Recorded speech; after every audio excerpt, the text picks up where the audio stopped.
I'm a huge fan of the Chinese dumpling sauce. And guess what? It's super easy to make. Let's dive into the recipe.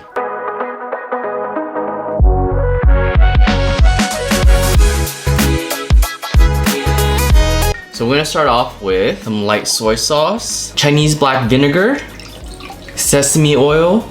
I love sesame oil. If you like spicy like me, chili oil or chili crisps, some garlic, some sugar. Give it a whisk. Whisk and combine well. Smells so good. And some sesame seed. Gonna pour that in. Wow. Some scallions, chopped cilantro. Stir. Wow, so beautiful and vibrant. And there you have it. Let me try one.